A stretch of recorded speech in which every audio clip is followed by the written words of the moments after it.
Hello everyone, my name is Devin, obviously, and I'm going to tell you a story that takes place in our local Starbucks.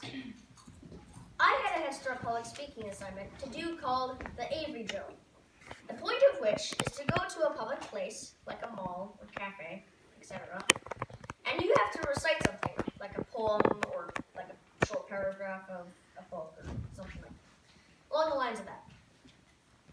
Now, that might not sound so hard, but when you're in a public place, when you're about to start talking, you're going to realize that some random people are just there, staring, waiting for you to say something. Then you will feel very uncomfortable. For me, I went to Starbucks, probably the smallest cafe/public place, which helps, but also doesn't help. It makes it so you don't have to project your voice as much, but also it's a smaller space. I don't know why, but that just makes it more unnerving. But before I went to Starbucks, my mom and I went to the mall. When we were going there, I was already super nervous. When we got to an open space, we realized pretty much no one was there. The only person we saw was the janitor vacuuming really loudly. It was so loud I could barely hear myself talking. So we hatched a new plan. Go to a coffee shop. That's where the people will be. I remember after I started talking at Starbucks, my throat felt like a desert, but I somehow was still able to talk. I think what helped me get through this was taking deep breaths in and out, and not overthinking things like what will happen if, or what if, etc. And History Public Speaking has helped me accomplish that goal. Don't overthink things and take in deep breaths. So, back to the story. As I was talking, guess who came out of the back room? The manager! My nerves went through the roof. At first I thought that if I messed up, my mom and I would not be allowed back in Starbucks. But then I realized that I don't think you can do that as a manager. Or can you? I mean, my mom is one of their best customers. It would be devastating to be banned for life from Starbucks. Right, Mom? Yes.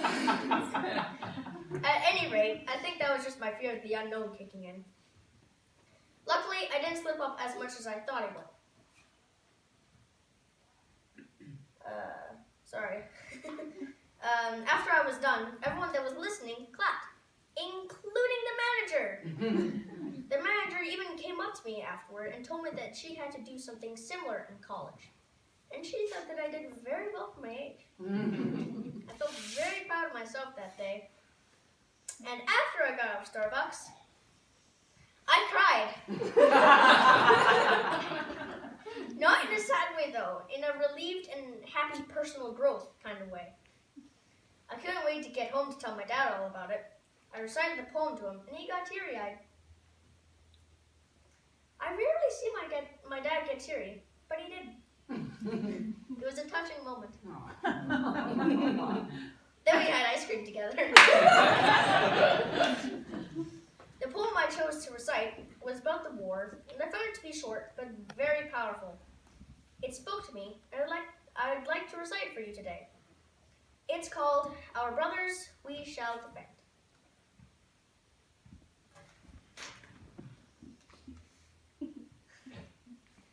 To those whom I've fought with, and to those I don't know your name. We fought by one another. You did not die in vain. We fought, you died, we bled, and I cried. Even until our untimely end, our country, our families, our brothers, we shall defend.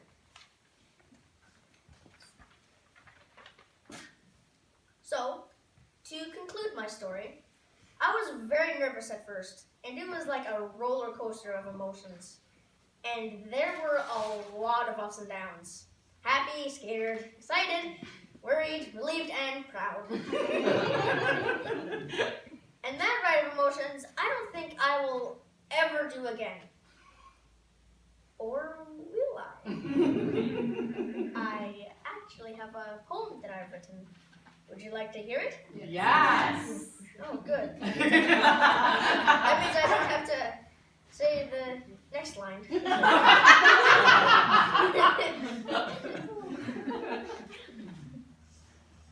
My family likes to camp, but we're fancy, so we glam.